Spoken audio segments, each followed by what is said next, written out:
Hello everyone.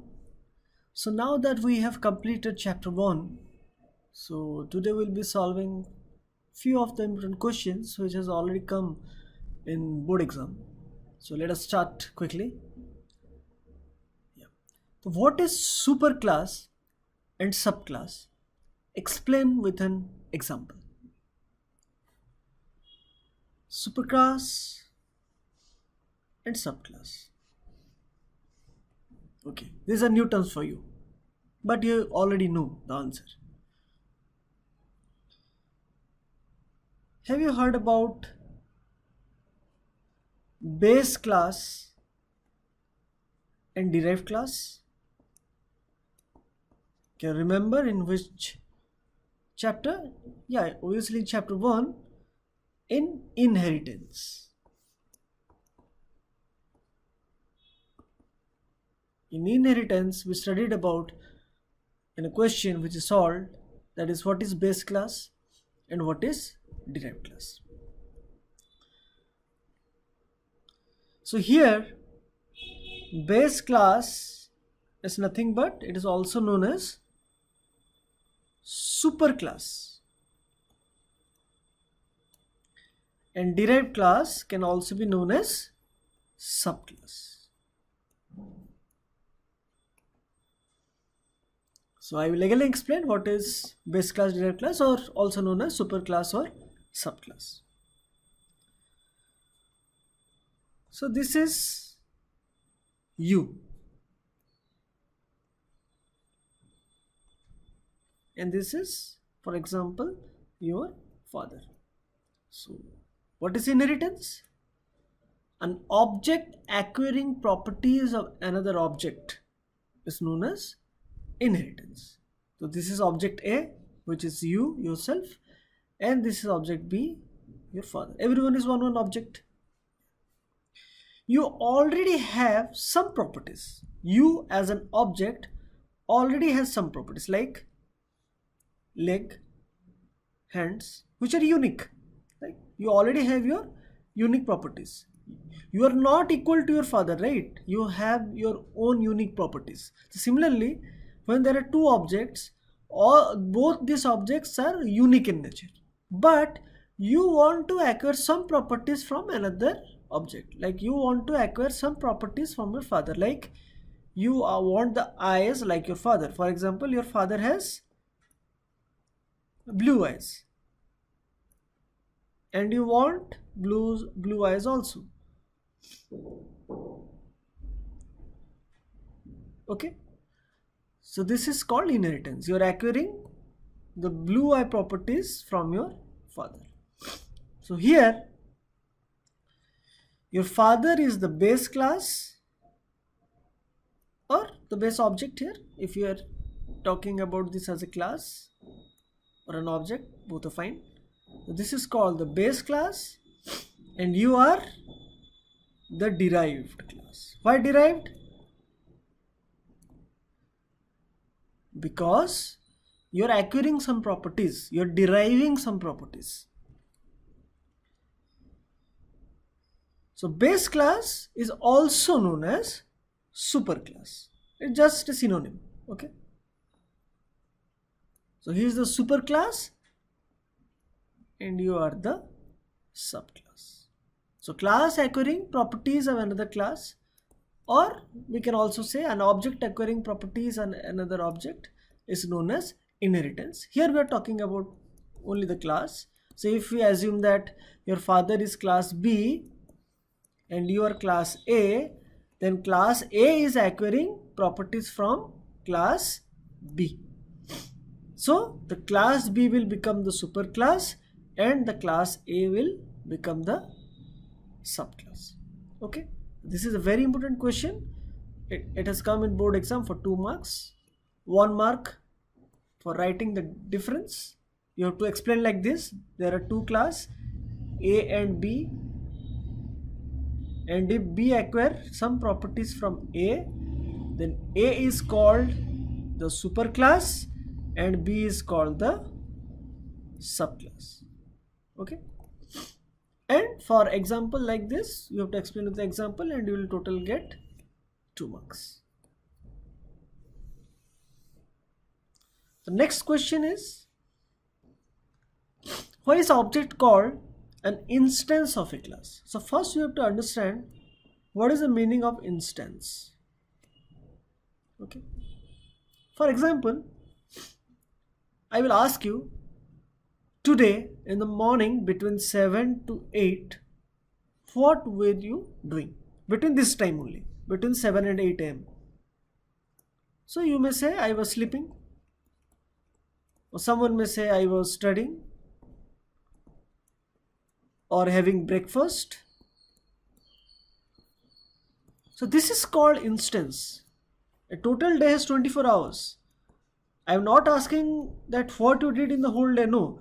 I am asking you at a particular time period, that is 7 to 8. And this particular time period is just an instance of the total time. So why is object called an instance of a class? Okay. Explain you why object called an instance of a class. That is, we can say that an object is somehow a part of a class, and it is kind of temporary in nature. Means it is present only for a particular time period. Like you are eating for a particular time period, not eating for 24 hours, or you are not sleeping for 24 hours, or you are not studying for 24 hours. It is just a part of the whole day. If class is the day, right? If class is the day, then object is part of that day, and it is temporary in nature, because after the time passes you are doing something different. So I'll give an example by showing you an example. So here you can see all the yellow boxes. There are many yellow boxes. Each yellow box is one class. Okay, this is actually a Java developing IDE. We'll be learning about this. BlueJ, you might have heard. We'll be learning about this in future classes, how to use and how to write programs. So you can see these are one classes. Okay, these are one classes. Like this is class railway ticket, class employee, class salary. All class have one name. Class employee 1, class student. These are class name. So I am doing some right click and new. Okay, don't understand what I am doing right now. Just see. So now can you see this red box created? This is called an object. Okay, this is called an object. See, creating object done. Here it is written, creating object done. So here we have created an object. So when I close this BlueJ, I will now close this BlueJ. Okay, I will close this BlueJ. Okay. Again I will reopen it. You can see that the class is already there, but the object is missing, because the object is temporary in nature, but the class is permanent. Means the class is always present, but the object is present only for a particular time period.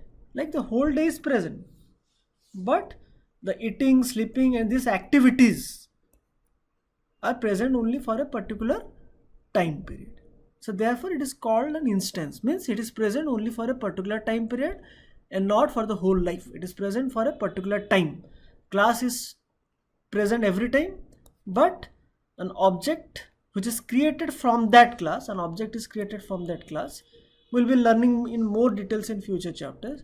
The object is created from this class, but it is present only for a particular time period. So when you close the software where we are writing the Java, the BlueJ software, the object will get deleted, but the class will remain till we manually delete it. Okay, if you manually delete it, it will get deleted, but the object will remain only for a particular instance. Okay, therefore it is known as instance of a class. It is part of a class and it is temporary in nature. Objects are created from class. Like the class fruit, it contains many objects, right? The objects are collection, class is collection of objects. Okay, it is a part of class. An object is a part of a class and it is temporary in nature. The question comes, what is class? So the same definition, a class is a collection of similar type of objects. What does a class encapsulate? Have you heard this word? Yes. Encapsulation. It has come from that word, encapsulate. So in the encapsulation definition, we studied that wrapping or combining up of data and methods into a single unit called class. And this concept is known as encapsulation. The class. So what does class contains? It contains data and methods. It contains data and methods. Wrapping up of data and methods into a single unit. Wrapping up of data and method into a single unit. The single unit is known as class. The process of covering this, the wrapping of this data and methods into a single unit is known as encapsulation. So what does class encapsulates? It encapsulates data and methods. There are many more questions that came from these chapters, which we'll be doing in our future question based classes, where we'll be solving many questions. And now you have studied about chapter 1, so there will be a small exam. You can know about the exam from the timetable, from academic calendar, which is available in Dibya classes under e-classroom. You can also see my how to use Dibya classes video for that. So in that academic calendar, you can find when different chapters are going to be uploaded, assignment dates, deadlines and everything, and when will be all the exams. Everything you can find in that academic calendar. Which day, which time, these exams, these assignments, these videos will get uploaded. You can see from that academic calendar. So this completes chapter 1. If you have any doubt, you can discuss all your doubt in discussion forum. There is a discussion forum in Dibya classes, and in the class 9 you can ask questions. You can see how to use Dibya classes discussion forum video for that, how to ask questions and how one can reply and answer and everything. So you can ask all your doubts in that discussion forum and I will give you the answers, or your friends can also give you the answer. It is not that you have to wait for me, but your friends can also give you answers, and I will check if they are giving the right answer or not. Okay, if they are giving right answer, then it is fine. If not, then I will reply back that this answer is not correct and please use this answer, mine answer or something. So I think it was great learning chapter 1 for you, and from next video we'll be starting chapter 2, another important chapter in our Java syllabus. So till then, have a nice day. Thank you.